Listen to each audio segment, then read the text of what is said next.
Organization was founded in 1967.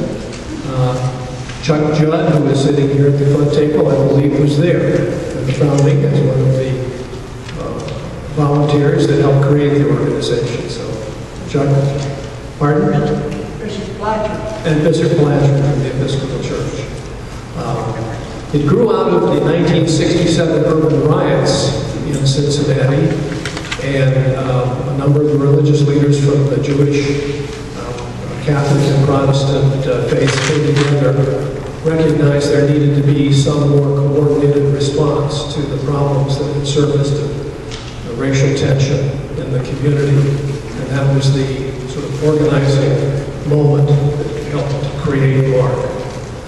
45 years later, today, there are 16 judicatories that are members of MARCC. Now, a judicatory is the local decision-making body of a national denomination. So, the Presbyterians, the Methodists, the Episcopalians, the Roman Catholics, the Jews, the Cincinnati Islamic Center are all members of MARCC. It is an interfaith group. It has a somewhat unique structure. Its executive board is made up of a representative from each of the denominations. So there's 16 of us, and we meet weekly, every Friday morning, 8:30 to 9:30 at the MARCC office on Vine Street. I've been involved with nonprofits for probably 40, 45 years, and it's the only organization I know that uses its executive board so regularly. And again, the board comes together with our lead staff person, Peg Fox, to review issues and talk about what some of our strategies might be. Then on a monthly basis, we have our Delegates Council. Goodness. We had our Delegates Council meeting yesterday and heard from Alice Skirts, who happens to be a past president of MARCC, and she told us about her book, Economicide, but also intrigued us with the story of her growing up at her father's church, Wesley Chapel, which was at Broadway and 6th Street. So it was some interesting history. And if you have a chance, ask her to relate some of those experiences in terms of her background. I think one of the unique features of MARCC is that it holds a shared planning conference once a year, generally in November, where it decides on what will be its focus for the coming year. Prior to the conference, the judicatory leadership is canvassed, and leaders and the judicatories are asked, well, what are the issues that you see that you're most concerned about for the coming year? And we collect that information, identify probably 5 or so, and we do some research and find out what's happening in those areas. What has MARCC done, if anything, what might MARCC do? And then we compile that information and take it to the planning meeting, and in about a 2-hour span, we break up into groups to look at those issues, and then come up with a preliminary statement. Each group comes up with a statement of what MARCC might do in the coming year in relation to one of those areas. Areas that traditionally appear on that list are public education, youth violence, employment, police-community relations, and the collaborative agreement.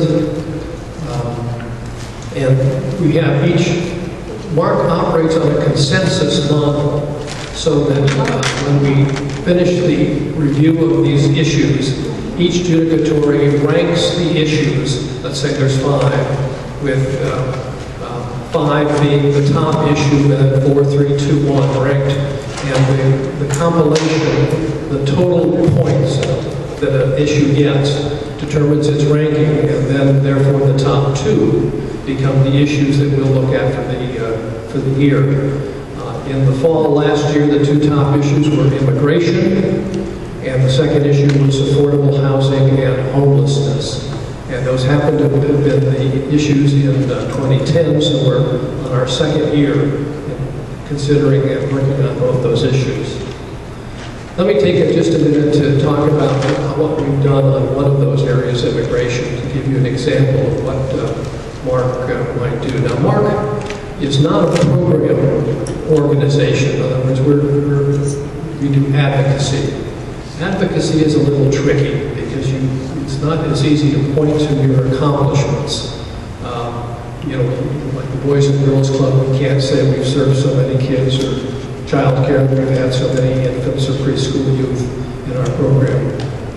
We look at issues. So in immigration, we became aware that in late 2010, a group of public officials in Utah put together a set of principles that they thought made sense and sort of stood in opposition to much of what was being done by public officials in Arizona to bring some sanity and some level-headedness to the immigration issue.